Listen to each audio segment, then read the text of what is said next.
Un genre de personnage qu'on voit très souvent dans les mangas et animés est celui du plus fort, un personnage tellement puissant qu'il pourrait terminer la majorité des combats en un seul coup si l'envie lui en prenait. Personnage souvent secondaire, il a un développement correct sans être incroyable, à moins qu'il ne soit important dans l'histoire, Madara de Naruto étant un bon exemple de cela. Pouvant servir d'antagoniste primaire, secondaire ou tertiaire d'une œuvre, il peut aussi s'agir d'un personnage soutenant le héros, amenant donc à différents types de personnages qui auront chacun leur propre rôle et impact dans l'œuvre où ils se trouvent. Pourtant, et ce malgré les différences pouvant les séparer, ces personnages partagent un même problème dont ils n'arrivent pas à se défaire quoi qu'il arrive, la solitude de leur rang. Bienvenue dans ce storytelling sur le trope du plus fort dans les mangas.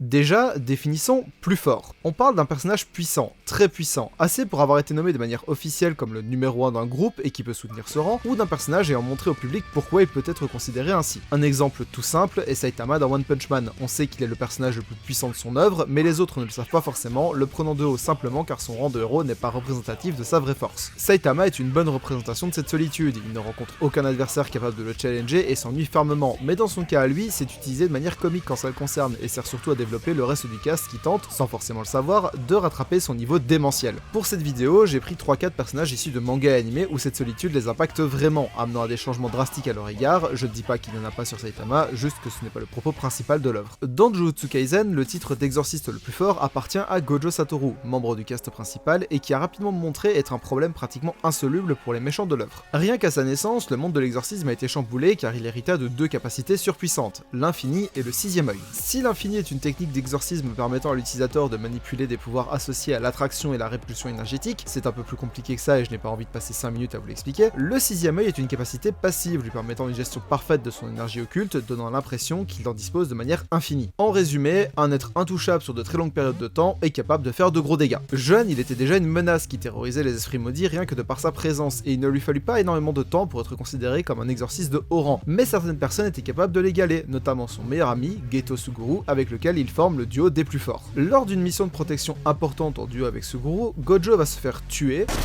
revenir à la vie, et révéler sa nouvelle puissance.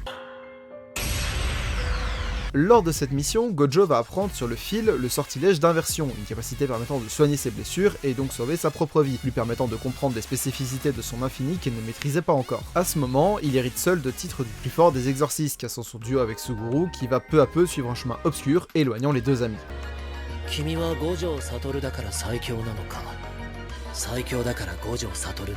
Cette question de Suguru confronte Gojo sur son identité et son rang, questionnant lequel des deux définit l'autre, plongeant ce dernier dans un profond doute et comprenant que le rang dont il a hérité le plonge dans une solitude certaine. Personne ne peut comprendre sa position car il est le seul à pouvoir y être et son seul moyen d'y pallier est d'espérer et aider à ce que de futurs exorcistes puissent atteindre son niveau. Notre second cas est celui de Coyote Stark, et si le cas de Gojo était principalement psychologique, celui-ci a une partie beaucoup plus brute et directe. Stark est un antagoniste du manga Bleach, occupant la position de Primera Espada, à rancard le plus puissant à la solde de Daizen, antagoniste principal de la série. Avant de parler de Stark, il est important de définir quelques notions. Dans Bleach, les mauvais esprits sont nommés Holo, ayant des apparences de monstres avec un masque, et parmi ces derniers se distingue une classe précise de Holo, les Menos Grande, eux-mêmes divisés en 3 niveaux, les Gillian, les Adjukas et les Vastolords. Si les Gillian sont déjà plus puissants que des Holos de base, les Adjukas le sont encore plus, et les Vastolords sont le pinacle de cette espèce, au point qu'ils sont extrêmement rares, n'étant au mieux qu'une poignée dans leur monde. Tous ces Holos peuvent devenir des Arrancar, un être ayant obtenu de nouveaux pouvoirs en réussissant à arracher son masque, et pour ça, il existe deux possibilités, l'utilisation du Hogyoku, un artefact utilisé à cette fin et offrant un énorme gain de puissance, ou l'arracher par soi-même, cas très rare dont fait partie Stark. En devenant un Arrancar, ce dernier était tellement puissant que son Reiatsu, l'énergie qu'il dégage, était suffisante pour tuer des Holos ne faisant que s'approcher de lui sans même qu'il n'ait à faire quoi que ce soit, chose qui le plongea dans une profonde solitude contre laquelle il ne trouva qu'une seule option, se diviser en deux entités menant à la naissance de Lilinette. Cela n'a pas changé le problème que ceux étant trop faibles mouraient, laissant une certaine solitude présente jusqu'à l'arrivée d'Aizen qui lui offert des compagnons, acte qui était totalement intéressé, il n'y avait aucune action de bienveillance derrière, et au final, ils étaient plus des collègues se supportant que des compagnons. Mais au moins, Stark et Lilinette n'étaient plus seulement eux deux. Mais le point le plus important de Stark, qui montre à quel point sa solitude lui faisait du mal, peut se résumer dans cette phrase.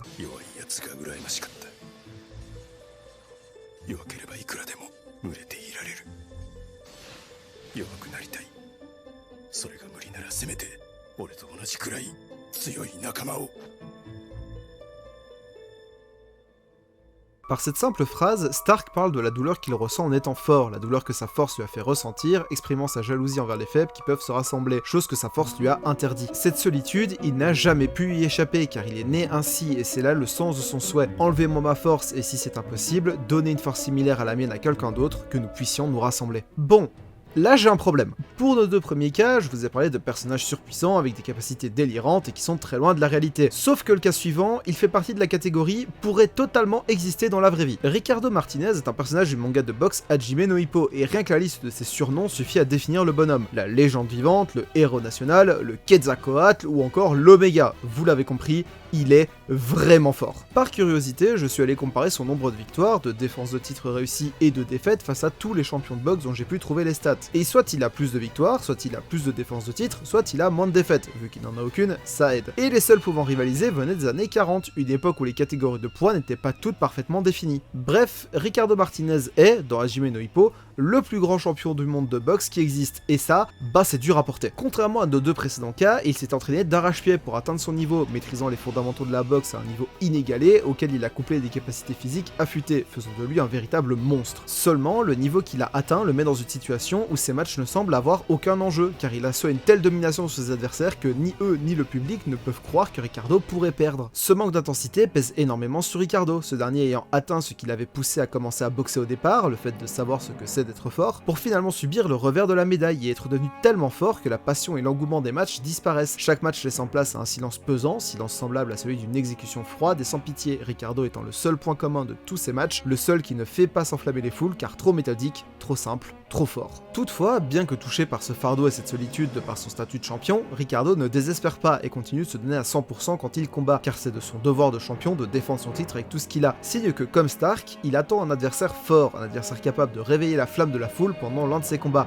un adversaire qui pourrait peut-être le vaincre. Le statut de plus fort est un titre difficile à porter, titre qui ne peut pas se partager et qui plonge son porteur dans une solitude où il est obligé d'attendre l'apparition de quelqu'un de son niveau. Sauf que le titre de plus fort, il a aussi une autre signification, et voici une citation d'Hajime no Ippo qui en parle. Tout le monde est personne au début, ça veut dire que toi et moi, on est partis du même point. Quelque chose vous a fait avancer. Ensuite, nous étions lancés. Une route plate, sans rien dessus, puis une pente forte, inclinée et raide. Finalement, ça devient une montagne d'obstacles à grimper où tu pousses tout le monde hors du chemin jusqu'à ce que tu puisses voir le sommet. Il n'y a de la place que pour une personne là-bas. Quand le dernier obstacle est franchi, vous y êtes. Vous avez une vue que seuls ceux qui ont réussi à aller aussi loin peuvent voir et tout le monde essaie de faire son chemin pour voir ça. Ne donne pas à ce lieu que nous cherchons un nom de merde comme seul. Appelle ça extraordinaire. Cette longue citation du chapitre 1173 d'Hajime no Ippo illustre le chemin de tous les boxeurs vers le titre ultime, celui de champion du monde, le titre de plus fort donc. Mais il donne aussi une autre symbolique au titre de plus fort. Si le plus fort est représenté par la solitude, il est aussi la représentation du sommet à atteindre, à aller chercher en affrontant de nombreux obstacles. Le symbole qui va motiver tous les autres à se dépasser pour aller le détrôner et prendre sa place, permettant ainsi,